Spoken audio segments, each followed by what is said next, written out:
Zeus, king of the gods, ruler of Olympus, master of thunder. Also, and I cannot stress this enough, a man who once turned himself into a swan to hook up with a queen, turned into a bull to kidnap a princess, and turned into a shower of gold to sneak into a locked tower. If any mortal man tried even one of these moves today, he'd be on a watch list. But Zeus? Zeus got entire constellations named after him for it. So today we're asking the real question nobody wants to ask out loud.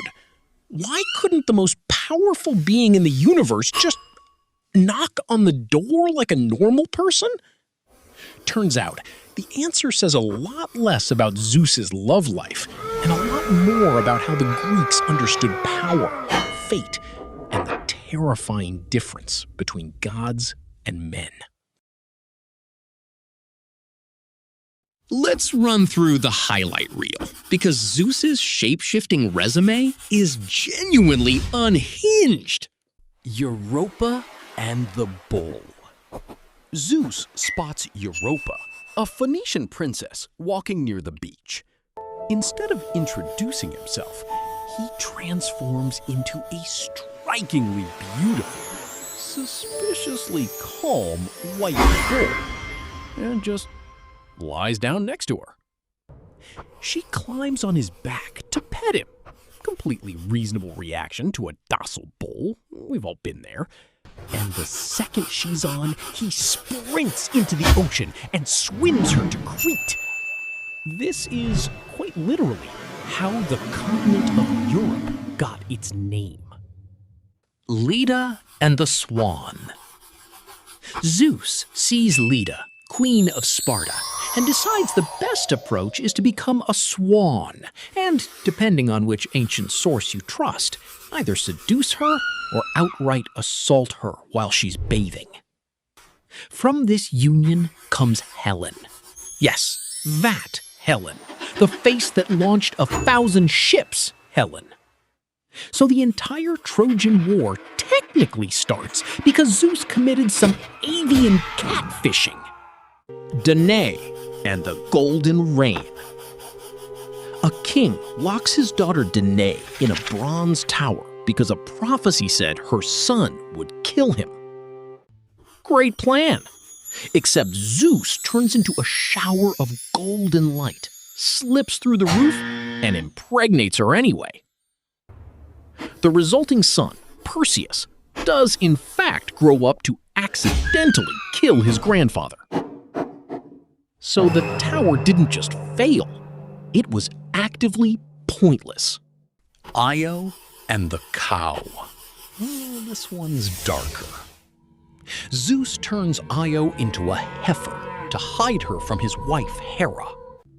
Hera isn't fooled, demands the cow as a gift, and then sends a monster with 100 eyes to guard her. It does not go well for Io. And there's more. Zeus as an eagle. Zeus as an ant. Zeus as literally a cuckoo bird one time. But you get the pattern. This isn't a one-off. This is a system. Here's where it gets interesting, because the Greeks weren't just writing divine soap operas for fun. Well, they were, but there was method to it. Reason 1. Disguise from Hera. Zeus's wife, Hera, is understandably furious basically 100% of the time, and she has a habit of hunting down his lovers and their children with terrifying creativity.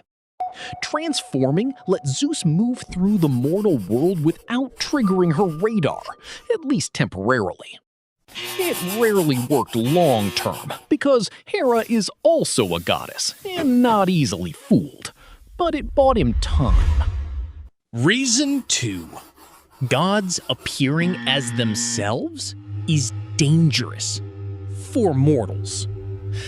There's a recurring rule in Greek mythology. mortals cannot survive the full, true form of a god. Remember Semele, who begged Zeus to reveal himself in his real glory and was instantly incinerated? Divinity, in its raw form, is lethal to look at.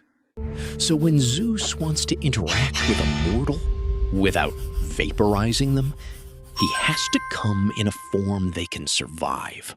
A bull, a swan, a beam of light. The animal form isn't just a disguise, it's a translation layer between God and human. Reason 3. Animals were sacred symbols, not random costumes. The Greeks didn't pick these creatures arbitrarily. Bulls represented raw power and were linked to sacrificial ritual. Swans were associated with grace, music, and were sacred to Apollo. Eagles were literally Zeus's own royal emblem, the bird that carried his thunderbolts. So each transformation was communicating something specific about the nature of the encounter. Power, beauty, majesty, encoded in the animal itself. Reason 4, and this is the uncomfortable one. These stories were also about control. Almost every transformation myth involves Zeus overpowering someone who has no real ability to consent or resist a literal god. Ancient audiences weren't necessarily reading these as romantic, the way pop culture sometimes retells them now. Many were closer to myths, explaining conquest, the founding of bloodlines, or the uncomfortable truth that mortals, especially mortal women, had zero power in the face of divine will. The transformation wasn't just poetic. It was a story about who gets to have power and who doesn't. Here's the thing that ties this all together. Almost every major Greek royal bloodline traces back to one of these encounters. Perseus, Helen, Minos, king of Crete. Entire dynasties and city-states justified their power by claiming descent from a god, usually via one of these transformation myths. Swan, and even golden So, rays. functionally, these stories weren't just spicy gossip. They were political origin stories. If your city's founding king was secretly the son of Zeus as a bull, that's not embarrassing. That's a legitimacy claim. It's basically an ancient Greek royal family insisting they have divine blood, except instead of a family crest, they've got a swan. And thematically, it reinforces something the Greeks came back to constantly. The gods are not moral role models.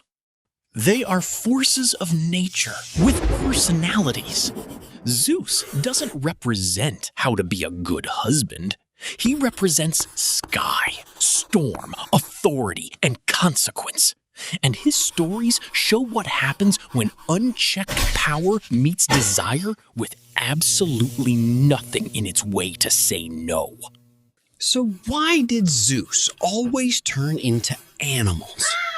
Partly to hide from an extremely justified, furious wife. Partly because gods literally cannot appear to mortals in their true form without killing them. Partly because every animal he chose was a symbol, carefully picked to say something about power and beauty. And partly, underneath all the myth-making, these were stories about who holds power in a world with no rules to stop them, and everyone else just has to live with the consequences. Zeus never learned his lesson, obviously. The guy has more transformation myths than any other god by a wide margin. But maybe that's the point. He's not a character who grows. He's a force that never has to. Next week, we're going somewhere a little less top of the food chain. Medusa, and the myth almost everyone gets backwards. If you want more of these deep dives into the myths behind the myths, subscribe. And let me know in the comments which transformation you think is the most unhinged. Because personally, I'm still stuck on the ant thing.